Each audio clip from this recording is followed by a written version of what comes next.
May the words of my mouth and the meditation of all of our hearts be acceptable in our sight, O God, our rock and our Redeemer.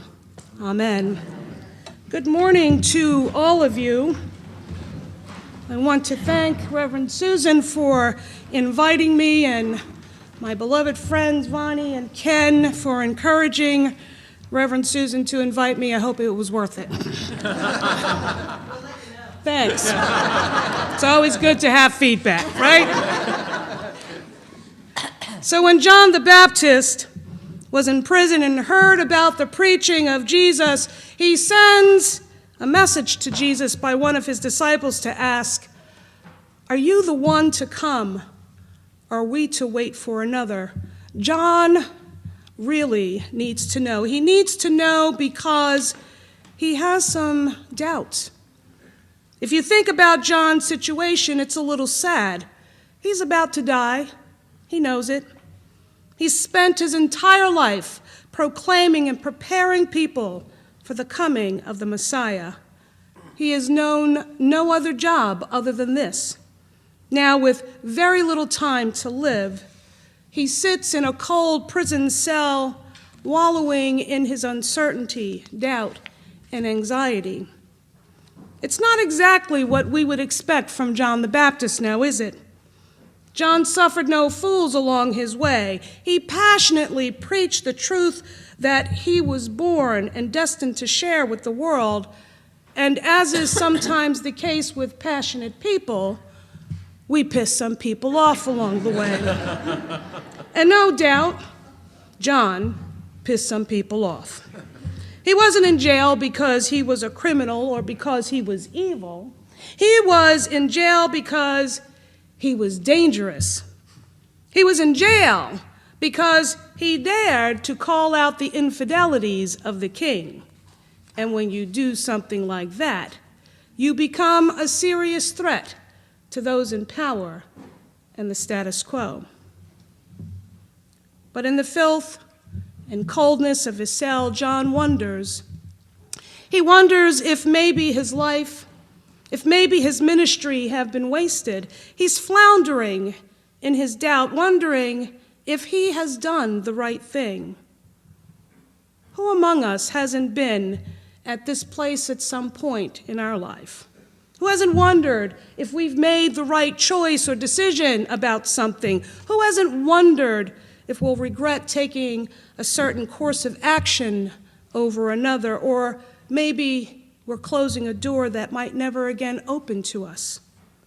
In last week's gospel, if you remember, John prophesied that the Messiah would come with his winnowing fork in his hand to gather the wheat into the granary, but the chaff he would burn with unquenchable fire.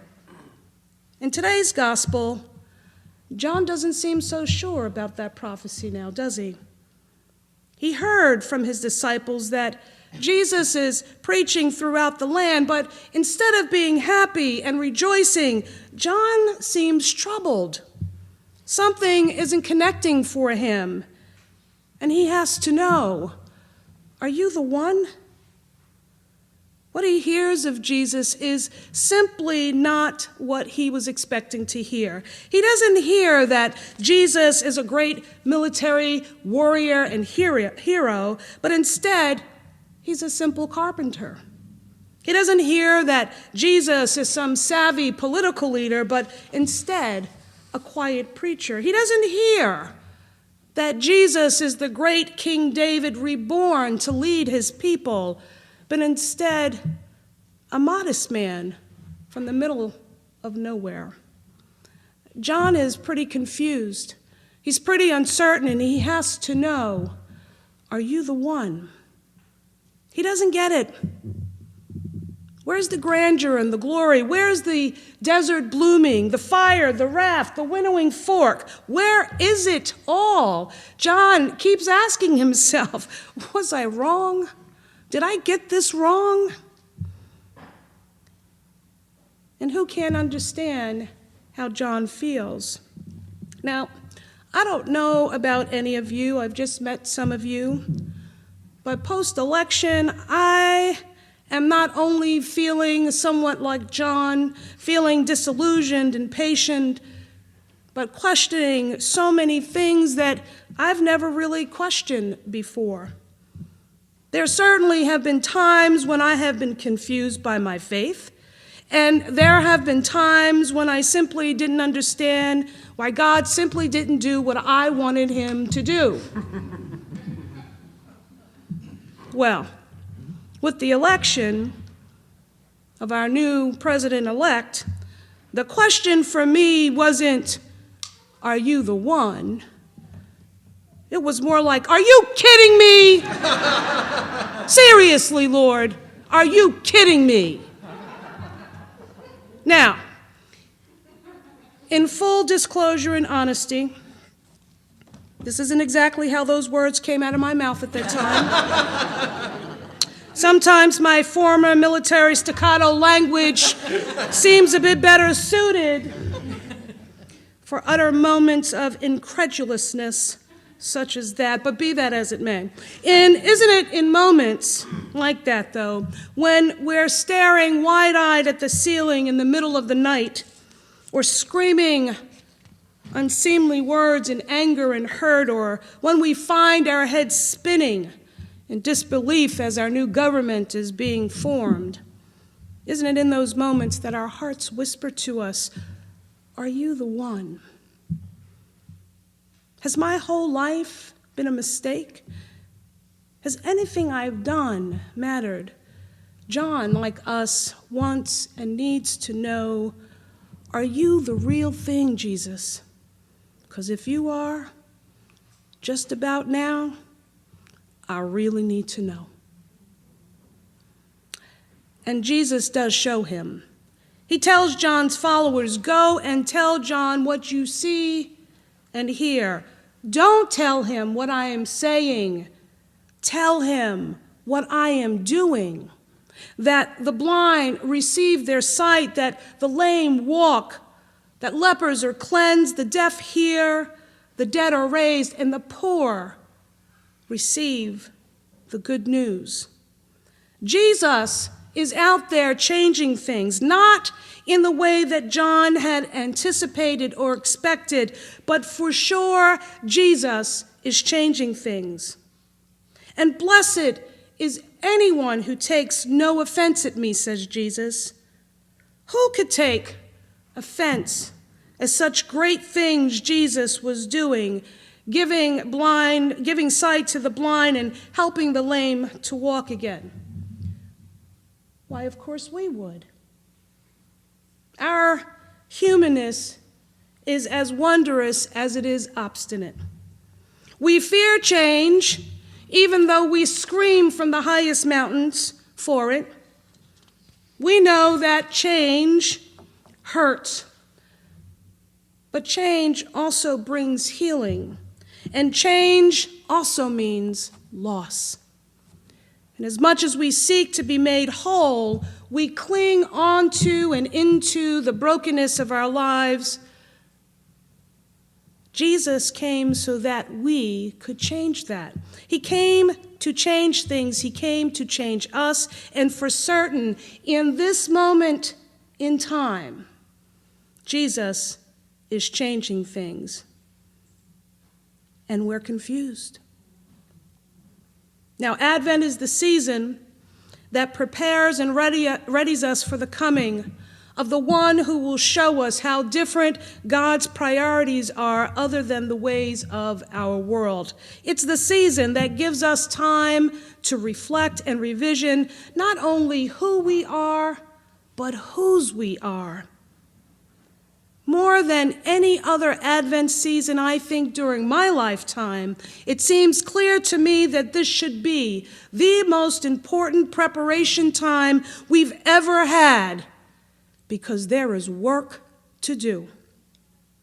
We have a lot of work to do, and we simply can't do what we're called to do if we don't take this time to reflect and revision what the beloved community should be for all of God's children in the coming days, the coming months, and the coming years. Dr. Martin Luther King shared a story in his book, A Stride Toward Freedom, about one of the lowest moments in his life. He said that he was afraid, he was tired, and confused. It was a time that he knew that he had to take all of this to God. And during a time of prayer for him, he said he could hear an inner voice saying, "Stand up for righteousness. Stand up for truth. God will forever be by your side." Dr. King says that encounter gave him the courage to shed his fears and face the uncertainties that lie ahead of him. But first, he needed to listen to God prayerfully and then be able to proclaim and act prophetically. I am certain without a single doubt that the same message that Dr. King heard from God those many years ago is the same message that God is speaking to us now. It is the same message woven into the question that Jesus boldly asks us, are you the one? Are you the one who will stand up for righteousness? Are you the one who will stand up for truth? Are you the one who will be a constant interrupter of the pervasive injustices without becoming a perpetuator of injustice? Are you the one? Are you the one who will have an unending pursuit for reconciliation and justice for all of God's people? Certainly, I'm sure that there have been times in all of our lives where our personal fears, and dare I say, self-righteousness, has not always allowed us to stand up effectively for injustices. Because of our own fears and self-righteousness, we haven't always been able to stand up for truth.